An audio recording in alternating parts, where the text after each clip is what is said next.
Welcome to the maintrac online forum. My name is Dr. Fluhrer, currently in Australia. Greetings to participants around the world. We decided to have this forum in English. There is a German version later this week. Special greetings from Professor Katharina Pachmann and Dr. Ulrich Pachmann and the entire maintrac team. Before we get into the details, a lot has been talked and written about liquid biopsy. Does maintrac system belong to liquid biopsy? Do other things belong to liquid biopsy? It would be great, Professor Pachmann, if you would explain to us where maintrac stands within this in this area. A real lipid biopsy, that's what we do. We draw bodily fluid and determine the live cells in this liquid. And in our case, it's the live tumor cells circulating in blood. Okay, thank you for Okay. clarification of that. So we would like to present you a case report from Dr. Joachim Fluhrer, when he will go ahead and present. Okay, this is a case report of one of my patients called ER. It's a positive, an HR, an ER positive breast cancer, estrogen positive breast cancer. Next slide, please. The initial presentation was in November 2014. She's married, has 2 children. She's a successful business owner. She's fit and healthy. She's a non-smoker, has little alcohol, healthy nutrition, and uses traditional Chinese medicine as part of her health supportive measures. Next slide. And then, as many do, she presented with a self-diagnosis of a lump in her right breast. The ultrasound and mammogram then determined that there is microcalcification and a soft tissue mass, and she proceeded to have a biopsy in November 2014. And the next slide shows the biopsy result of that, showing invasive high-grade ductal cancer, about 2 centimeters in diameter, grade 3, estrogen and progesterone receptor positive, HER2 negative. The T system is 1C. The Ki67 is 35%. And Professor Pachmann may want to make some comment about this kind of diagnosis. Well, the Ki67 with 35% is quite high. The limit would be between 15 and 20% positivity in a normal tissue. So she is a relatively high risk, and she is also relatively young. So one should proceed with relative high treatment. Thank you. And we come back to the Ki67, as we can also measure Ki67 on the CTC cells that we identify. She also had a DCIS, and with a high and intermediate grade. She did have lymphatic invasion. She had modified Bloom-Richardson grade 3 and a mitotic rate of 24 per high power field. Next slide, please. She then proceeded with the surgery, which is the recommended process at the time. And in December, so 1 month later, she had a mastectomy and her sentinel lymph nodes were negative. Here, we'd like to have a discussion about do we need additional diagnostics? Do we need to consider therapeutic options, and how can maintrac be helpful in that? Thank you.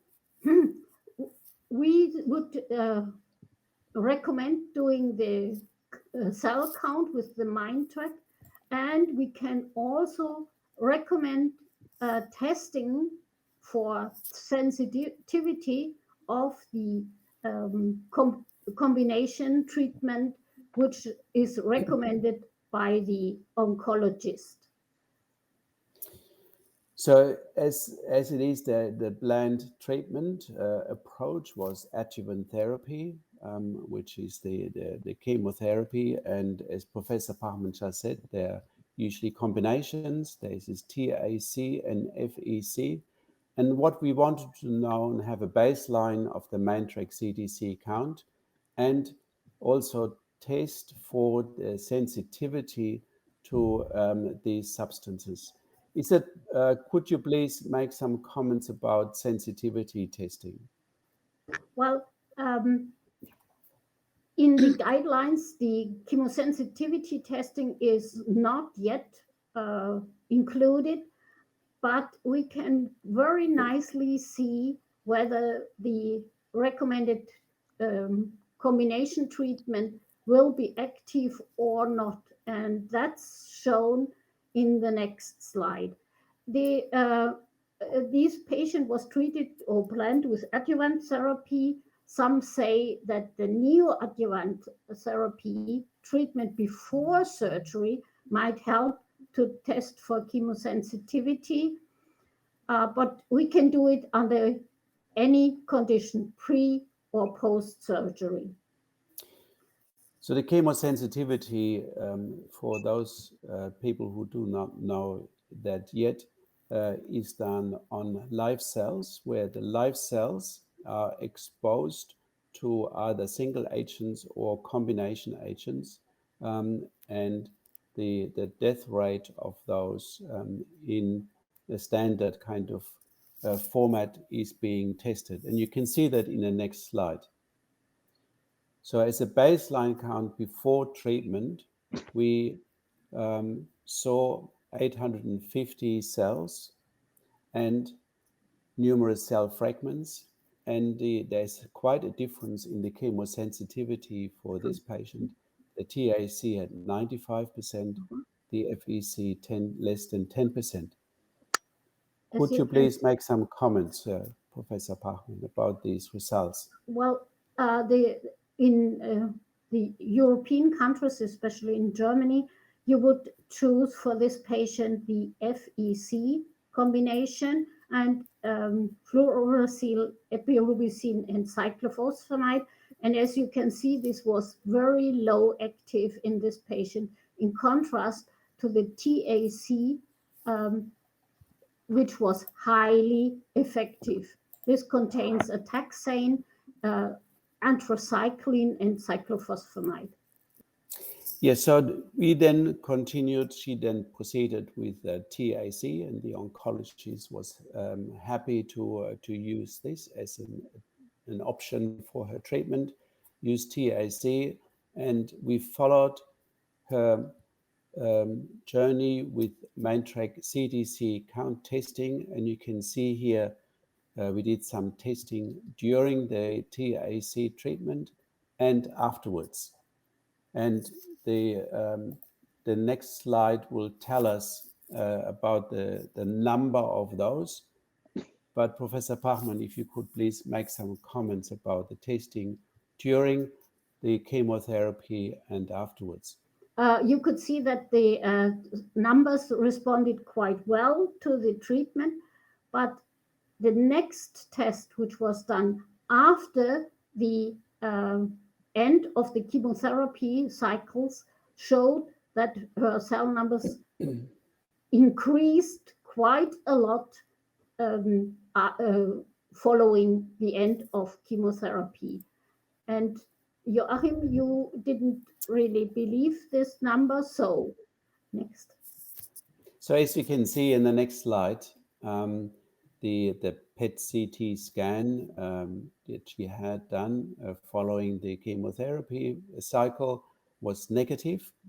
And we did then the maintrac testing not 1 week later, but 2 months later after the treatment finished.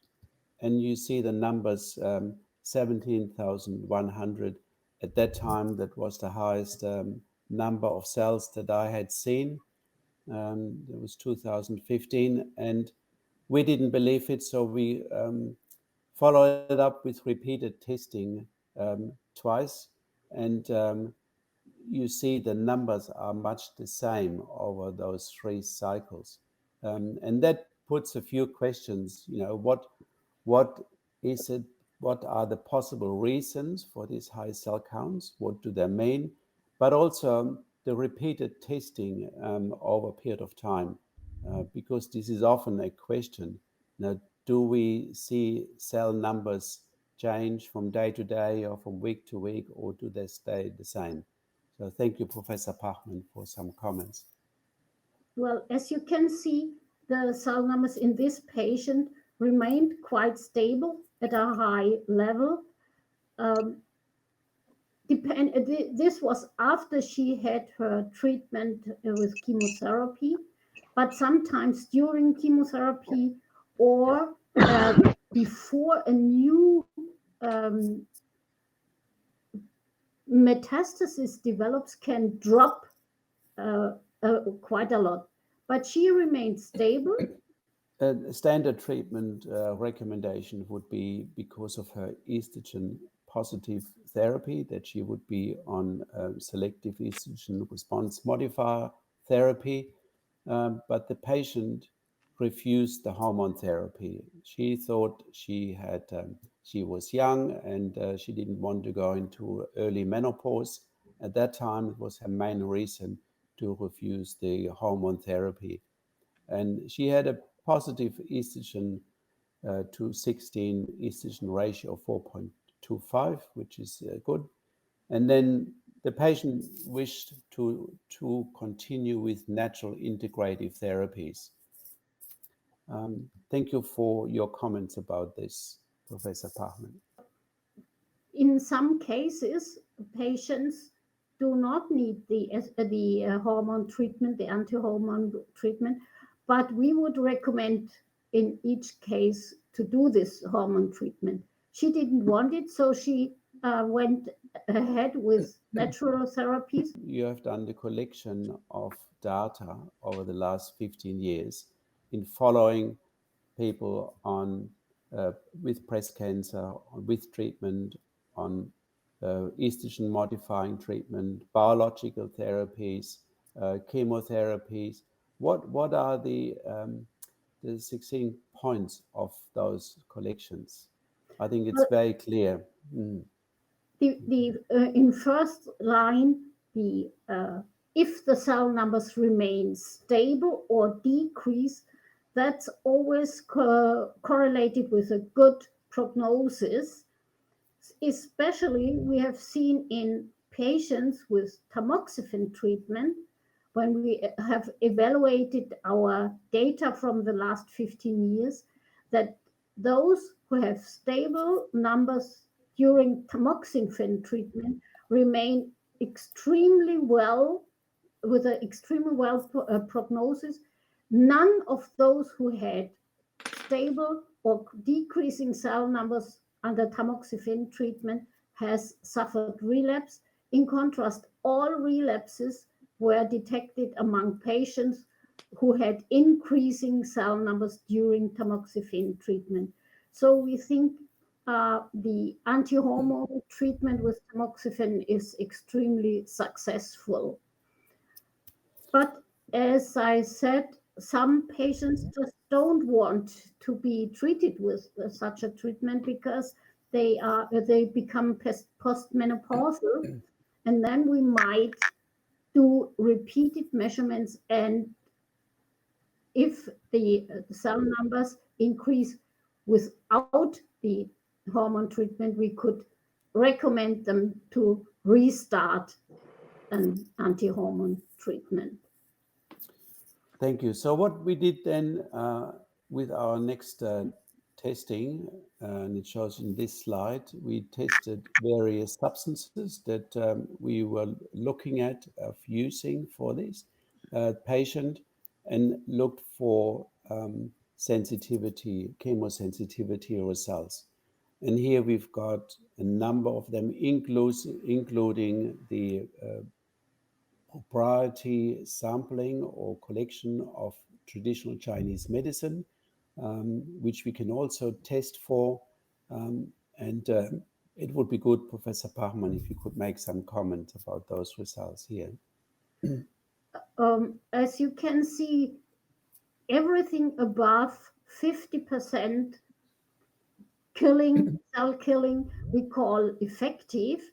And in this case here, the most effective indeed was curcumin and tegaran.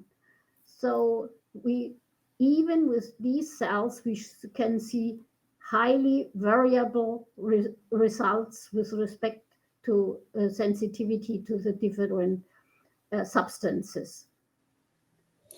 So it might be worthwhile to also mention that if there are substances to be tested which are not standard, they can be supplied to the laboratory and with the daily dose recommendations, and that can be tested in the laboratory to see the effect on those circulating tumor cells from the patient. And this is what TCM sample A and TCM sample B stands for. So the next slide will tell us that this patient had then intravenous curcumin, continued with the TCM, had vitamin D3, had estrogen metabolism therapies like broccoli, seed extracts, and so forth. Um, optimized gut microbiome, a traditional kind of um, natural or integrative medicine approach. And within a few months, 4 months later, the maintrac CTC count went from 17,000 to 800. Could you make some comments, please, about that? Next slide. As you can see, during this treatment, and we assume that it was mainly due to the IV curcumin, cell numbers nicely dropped, and the patient also was in complete remission. So we can follow either the, as you saw before, the conventional combination treatment, and we can follow the naturopathic substances, how they influence the number of circulating tumor cells. In the next slide, you then see the next phase. 7 months of integrative medicine without the IV curcumin. We are now in 2016. The CTC count went up from 800 to 1,300. And the question there is, what do we do then? So we then discussed the start of tamoxifen therapy with the continuation of integrative medicine, and went on to monitor with a maintrac system the effectiveness of that therapy. So we were able to convince the patient that tamoxifen therapy is needed based on her results of the CTC count system. Could you make some comments, please? As you saw, the maintrac count started increasing again, and because this is a young patient and we were afraid of further increase of the CTCs, we recommended taking tamoxifen, and obviously, as Joachim told you, she now was willing to take this treatment. You see a number of collections of blood and doing maintrac CTC system. You see a decrease that we had some additional markers tested, and the estrogen receptor was tested, the androgen receptor, P53, to give us a guidance of what else, what other options do we have, what can we do for this high risk patient. Could you make some comments about those, please? In the beginning, as you see, she had a high estrogen receptor positivity of her cells. This means a high number or high fraction of cells were estrogen receptor positive. and also progesterone receptor positive and androgen receptor positive. But it then dropped with her dropping cell numbers. P53 we can do. Um, it's expressed on cells when the P53 is mutated, and it was positive here too. Yeah, Thank you. The next slide shows us just one of the blood tests we did and just demonstrated that she still had measurable estrogen levels in her blood. And we were wondering, this is now 2018, we are wondering if we need to do more for her rather than just doing the tamoxifen treatment. And the next slide will show us some points during the tamoxifen treatment. You see the initial decrease, but then again an increase um, during the tamoxifen treatment. Could you make some comments, please, about yeah. that? You see that these cell numbers increased again, and indeed, she had a local relapse at that time of the increase in cell numbers. So, and this was removed. And then the question is, should you change to another treatment, another anti-hormone treatment, which would be as aromatase inhibitors? And indeed, this was started after she had this relapse. And you see that the cell numbers nicely re-decreased.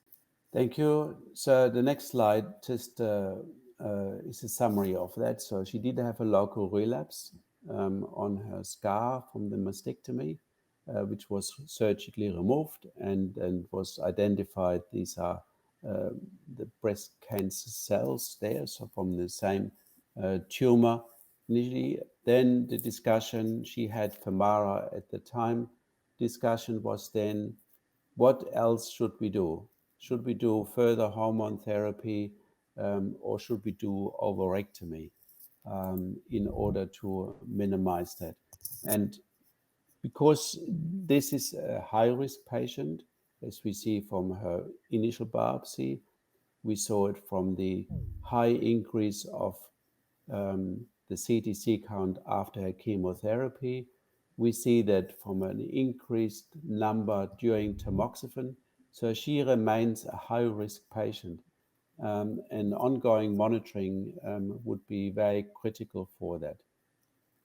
Could you make some comments, please, about that? The uh, aromatase inhibitors usually are not recommended for patients who are still uh, in their pre-menopause.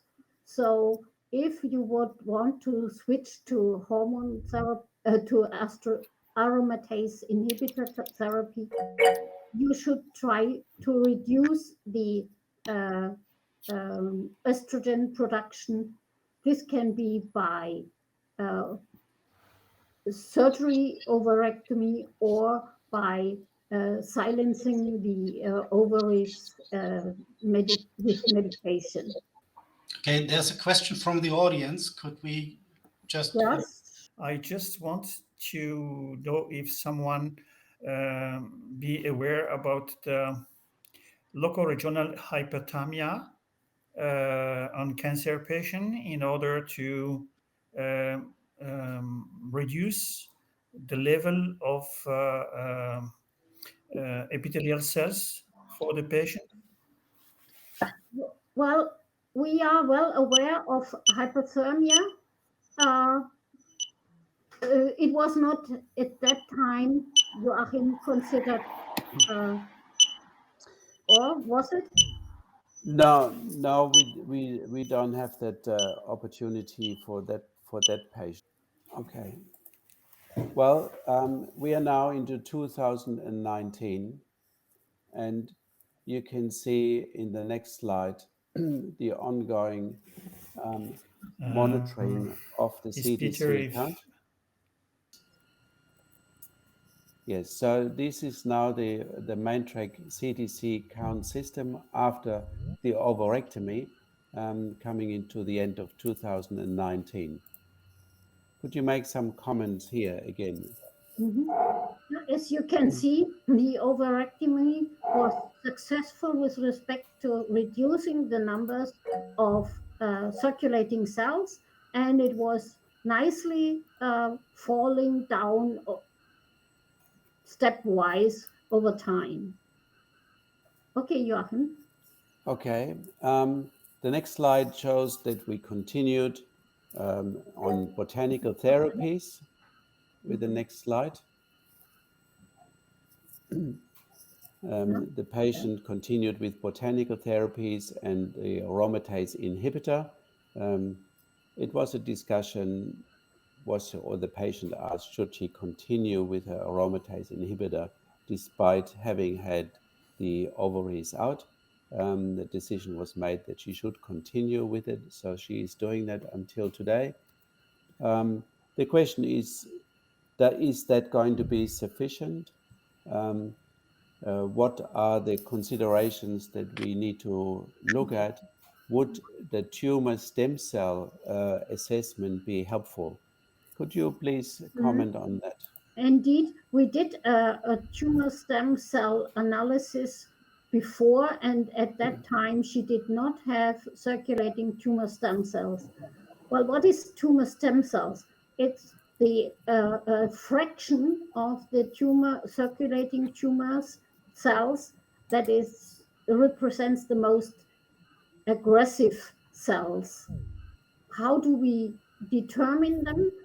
We do grow all the white cells from a sample in the respective medium, favoring epithelial stem cell growth.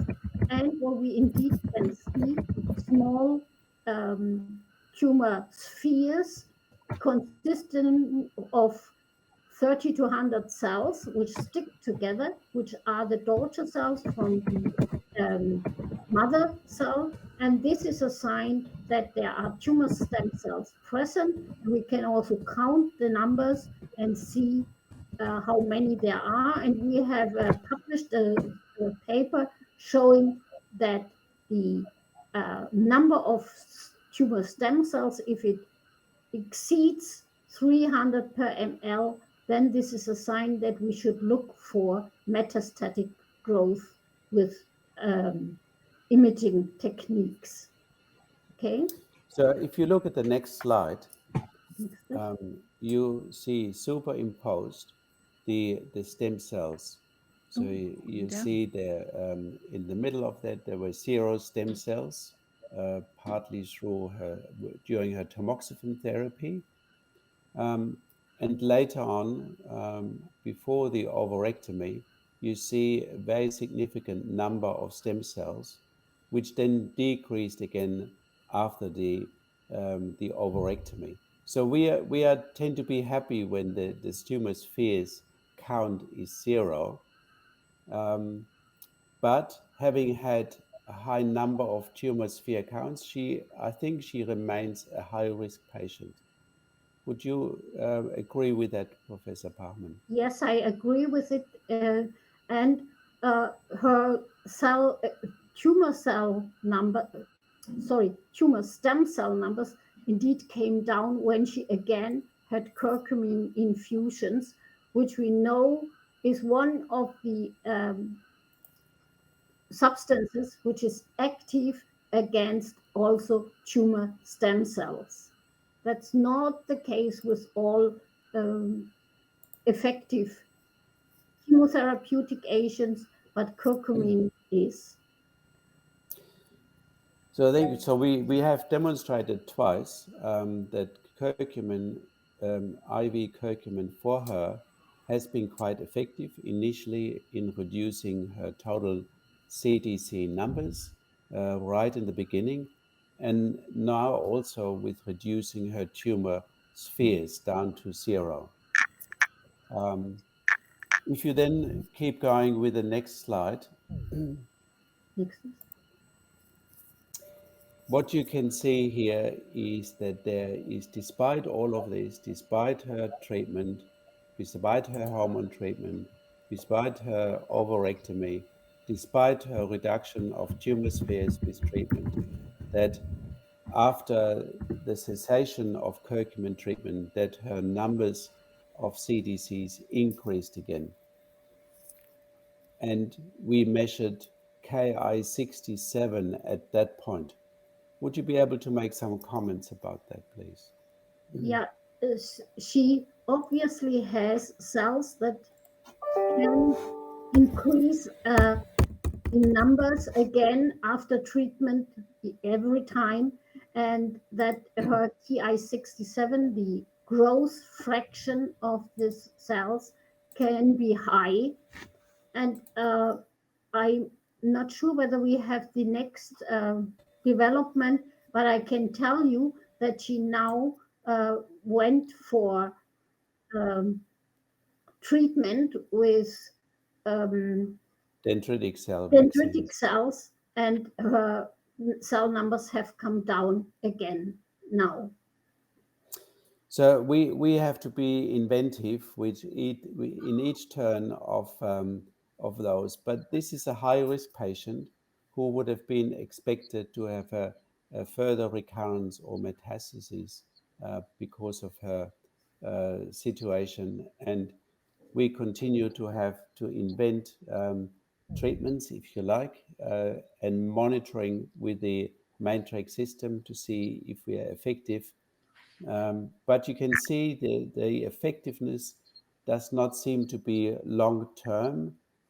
So ongoing monitoring is important for her. Could you make So, some comments? Joachim, there's a question from the audience. The IV curcumin is the extract of the turmeric root, right? It is not the whole phytocomplex of the plant. No, Actually, it's just a turmeric root, yeah. it actually in Germany, it's if you have an IV infusion, it is allowed only to contain one substance at a time, at a measurable quantity. So this is indeed the one of the substances from curcumin, which is contained in this IV infusion, and it has been made soluble because curcumin usually is only lipid soluble. And this is a special production from one of the pharmacies in Germany. So some of the botanicals, including the chemotherapy, the taxanes, are lipid-soluble substances, so they need to have a solubilizing agent like colifor, which has to be administered at the same time to make that work. But for any one who wants to know what substance we use, please send me a request and I can give you the details of that. So this just demonstrates the ongoing risk for this patient and how the maintrac CDC count system and additional markers can help guiding the patient's journey and guiding the patient's treatment. Okay, there's another question from Gerard Yes. Aknin. He would like to know if someone was using hypothermia to reduce the tumor cells. Yes, indeed, we are testing hypothermia already.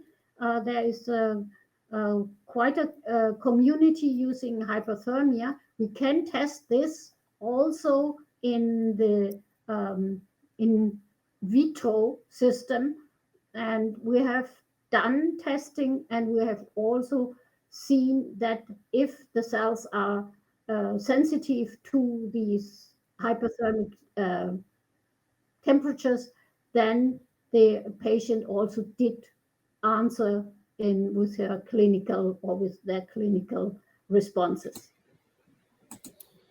So if I can make comments, so this patient did not have hypothermia, but yes, hypothermia has been tested, and there have been some publications and presentations at hypothermia congresses being done about the effectiveness of that.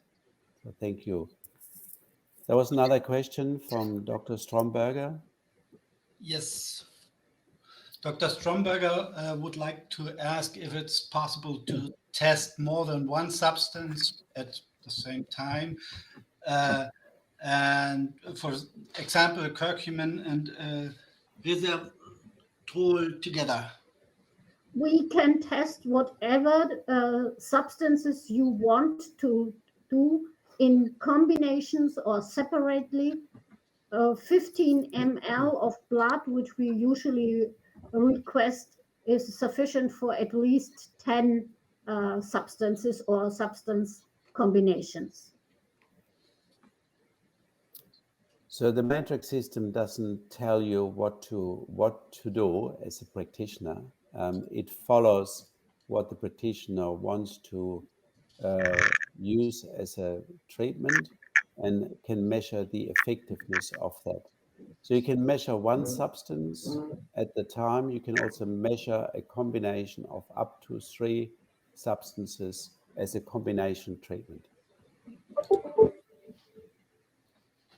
So if anybody would like to have some more information or the slides or a general maintrac presentation, for example, please just give us a short email.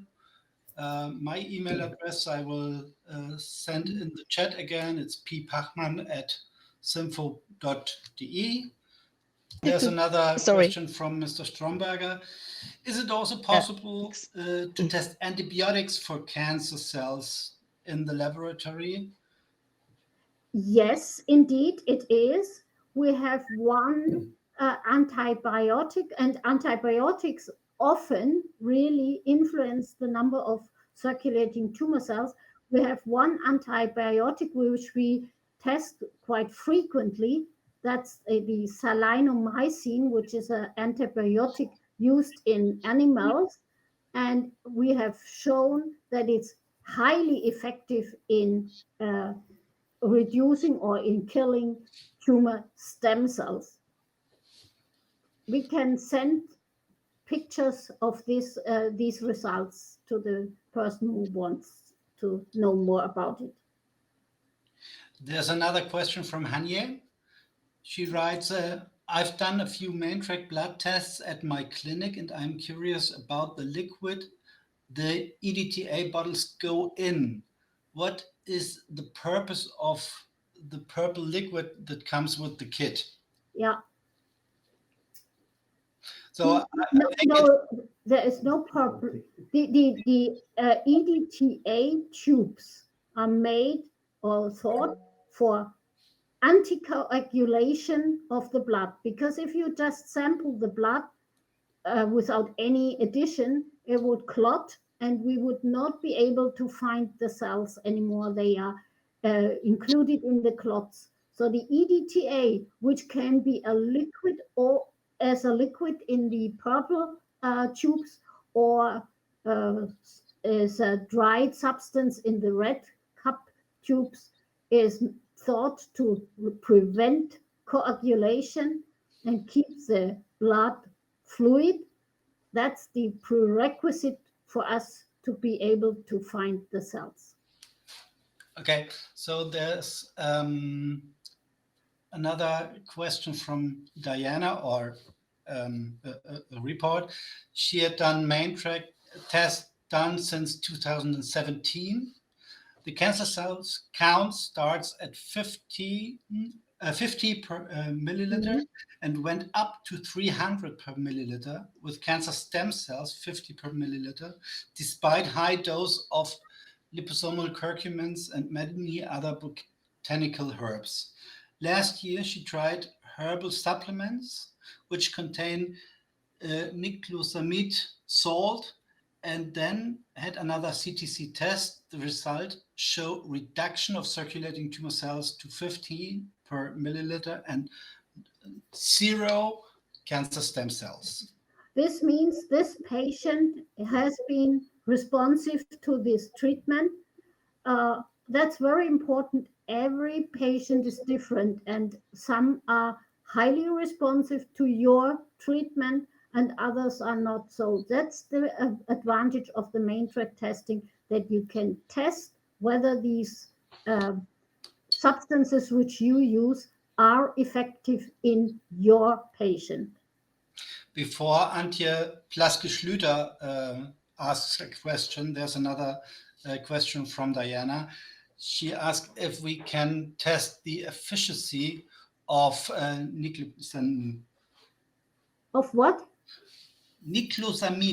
the salt she takes. I'm not sure whether we've done it already, but we can try anytime. Yeah.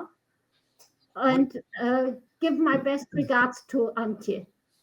Okay, so Antje, now your question. Can you predict CTC responsivities to substances based on genetic signatures like EndoPredict? Yeah, EndoPredict is done on tumor material, and it's the expression profile of a tumor. And mainly all of these tests test for growth genes which are responsible for tumor growth. We can only test whether the substances are active, but we at the moment do not combine this with genetic analysis. We are just in the process of developing this, and I hopefully can tell more about that in some weeks. Can I make some comments about this, please, Joachim Fluhrer here? The testing that is done at maintrac is a direct cytotoxicity assay. So live blood cells of the patient are being brought in contact with the therapeutic concentration of a substance. So independent of the genetic signature, independent of the diagnosis, the test is done. Are these cells sensitive or resistant to the substance with direct contact? Thank you. Lisa is asking the question, what about the dose intensity of curcumin? In Germany, a daily intravenous dose of at least 450 milligrams is recommended. No, it's not really recommended. That's the highest dose available. And we indeed do test the different concentrations. And curcumin is very effective. So in some patients, it's already effective at a dose of 150 milligram. That's should be tested for every patient separately.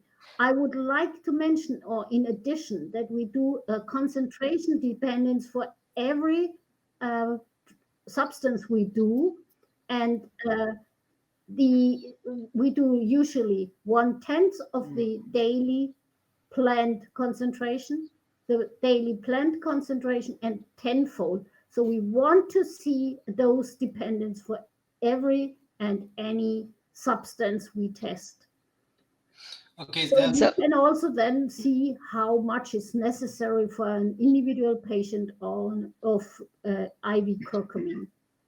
There's another question from one person. She said, can you test the efficiency of DHT?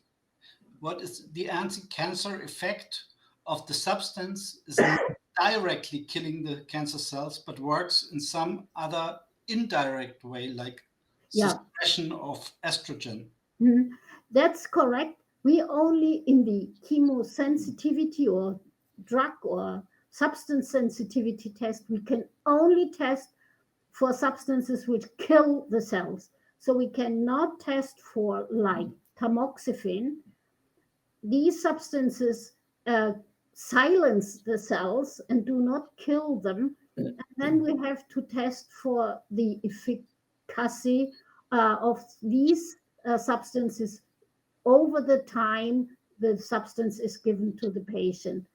But even in tamoxifen, if the cell numbers stay stable, this is a sign that it is effective. It silences or brings the cells to dormancy. And that's the difficult question. If it's no longer given, will the cells wake up again? And that's what we need to test then. If the, for example, tamoxifen or aromatase inhibitors are stopped, then we have to look carefully whether the cells wake up again and start increasing in numbers. So basically, it's monitoring of the therapy if there is no direct cytotoxic cell killing effect. Yes. And if there's an increase, then you have to react. Yeah. Okay. Dr. Shopho asks, he's a medical oncologist from Bulgaria, and his question is for his mother. She was operated in 2018 for colorectal carcinoma. Can you see the chat, Katerina? No, I can't. PT4 ANOM1 solitary pulmonary metastasis. They Yeah. made chemotherapy and maintrac therapy. Afterwards, they made extinction of the lung metastasis. Then was the first diagnostic on circulating tumor cells with 850. They started a maintenance therapy with capecitabine and bevacizumab, Yeah. and the result of circulating tumor cells is 400, then 50, then 250, then 150 in July 2022. All PET and CT scan for now are okay.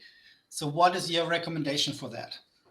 Go ahead with the same treatment, which is has so far been successful.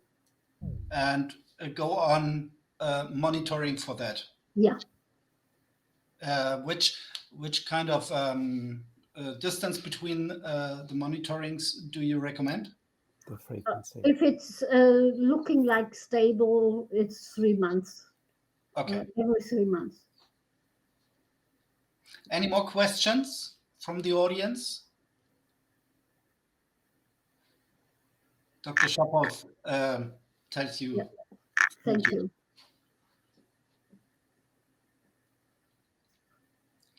Oh, okay. So, Dr. Stromberger, is it better to test the CTC and the cancer cells every 3 months or earlier? Because we know the tumor is a living environment, so we do not know when the tumor accepts the curcumin and will not die. Because at the moment we are not sure how many grams we should give from the nature substances, because the curcumin from the Castleberg Apotheke is about 450 milligram. From the Victoria is 250. So it's a science field at the moment, he says, because some doctors are tried also to give their patient 900 milligram, which is twice doses for curcumin. The same from Victoria. I think also that the tumor cells will be aggressive when you do not operate the mucus in the jawbone or upper area. But we do not have any data now, because our cancer patient, they are cancer patients.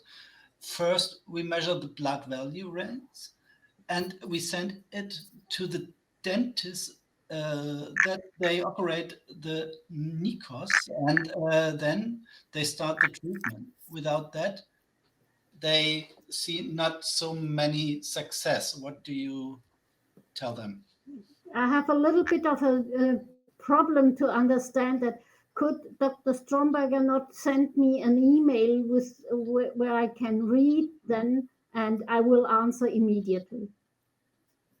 That would be a good thing to write an email. Otherwise, it's Dr. Stromberger if he could actually ask the question himself. Then it might be better understood of what is meant. But here you've got the email address, maintrac@laborpachmann.de, where you can send requests, and I think this would it'll be the be best.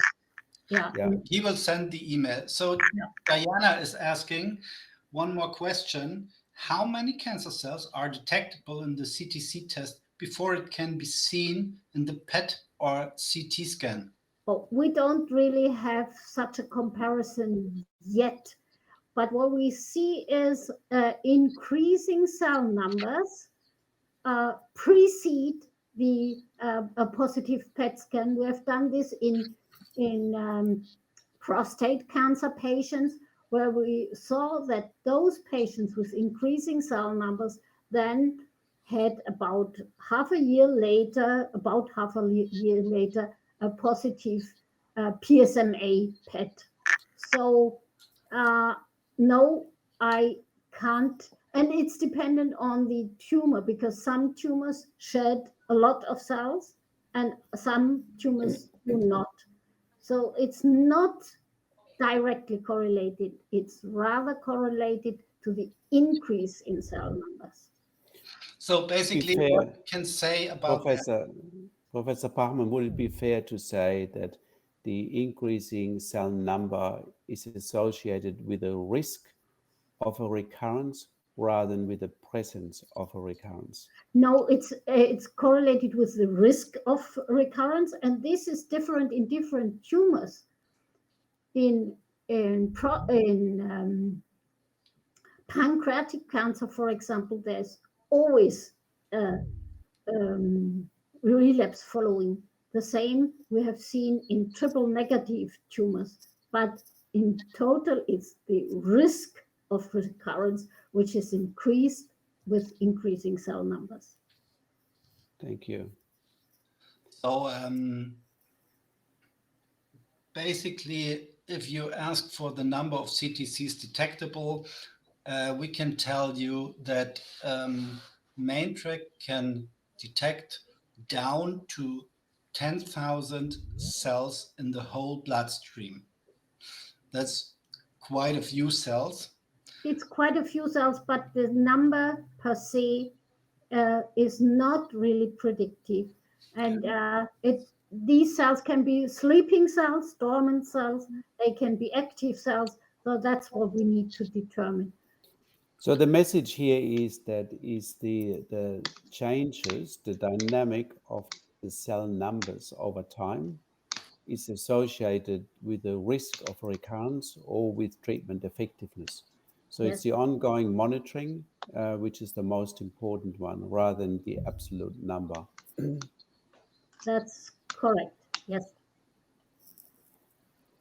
Okay, well, we've extended our hour of the forum for today. There's another question. Is it worth doing CTC testing on neuroendocrine cancers? That's a difficult question indeed, because some of the neuroendocrine tumors do express EpCAM, then we can do this testing. There are other neuroendocrine tumors which do not at all express EpCAM, then we cannot do any testing on them. So it depends on the tumor, and we would need to try whether we can find cells or not. So there's a question from Sandra. She's in the UK. Yes, Sandra, please go through AONM. They will always be our partner, and they will care for. And there is another question. What if the results is 0 CTCs? Does that mean that the person is cancer free? The question is, do you want to know about patients who do not have a diagnosed cancer, or do you mean about somebody whose cells fell to zero? Then it's possible over a time, if it remains at zero, that most cells are gone, but it's not a proof that there is no tumor present. So maybe they can arise again, and there are dormant cells in the blood which are not detectable, and therefore you should maybe do a test like once half a year. For persons who are cancer free, Yeah, maybe. who have no diagnosed cancer, well, that's dependent on the patient, because we don't want to scare patients when we find epithelial antigen positive cells. So we only do it on request of the patient itself. Okay, so another question is, can maintrac test be used as a routine or mainly for post-cancer patients? Mainly for post-cancer patients, yes. And as I mentioned, testing of the genetics of the cancer is just in the circulating tumor cells is just in progress. And I think we will be able to answer this question in several weeks. Okay, any more questions? Okay. Well, I'd take this opportunity here to thank you, Professor Pachmann, for your time and expertise and your ability to respond to all these questions in the period of time. So thank you. And also thank you for the audience. We invite you to put forward one of your patients' medical history and management to be presented in 1 hour of our next forum. So please tell us through email or calls if And you're interested in those doing that. remaining questions which have been showing up, I will answer them by email. Thank you. Yeah. So for further information, you can visit our website, maintrac.com.